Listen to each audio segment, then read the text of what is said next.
क्या निदा फिरदौस गुस्सा रೇ ಕ್ಯಾ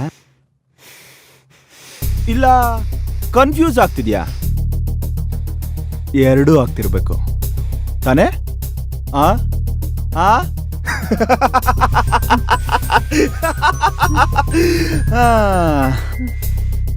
ಏನ್ ಮಾಡಿದೀವಿ ನಿಮ್ಗೆ ನಾವು? ನಿಮ್ಗೆ ನಿಮ್ ದೇಶಕ್ಕೆ ಏನ್ ಮಾಡಿದೀವಿ ನಾವು?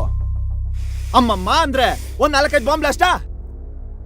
ಅದಲ್ದೆ ನಿಮ್ಮ ಸೋಕಾಲ್ಡ್ ಮಹಾತ್ಮ ಇರೋ ನೋಟ್ಗಳನ್ನ ಫೇಕ್ ಪ್ರಿಂಟ್ ಮಾಡಿದೀವಿ ಅಷ್ಟೇ ತಾನೇ? ಅಷ್ಟೇ ಮಾಡಿರೋದು. ಅಷ್ಟಕ್ಕೆ ನಿಮ್ಮಪ್ಪ ಮೇಜರ್ ಮೊಹಮ್ಮದ್ ಮಲಿಕ್ ನಮ್ಮ ಭಾಯ್ನ ಆ ಸೈತಾನ್ಗೆ ಘರ್ರ ಆಗಿರೋ ಜೈಲ್ನಲ್ಲಿ ಹಾಕಿದಾನಲ್ಲ. ನಮಗಿಂತ ದೊಡ್ಡ ದೇಶಭಕ್ತನ ನಿಮ್ಮಪ್ಪ?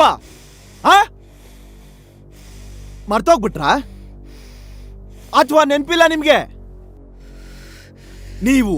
ನಾವು ಎಲ್ರು ಜಗತ್ನಲ್ಲಿರೋ ಎಲ್ರೂ ಅಲ್ಲ ಮಕ್ಕಳೇ. ಆದ್ರೂ ನಮಗೆ ಯಾಕೆ ಸಪೋರ್ಟ್ ಮಾಡಲ್ಲ? ನೀವು ಯಾಕೆ ಸಪೋರ್ಟ್ ಮಾಡಲ್ಲ ಅಂತ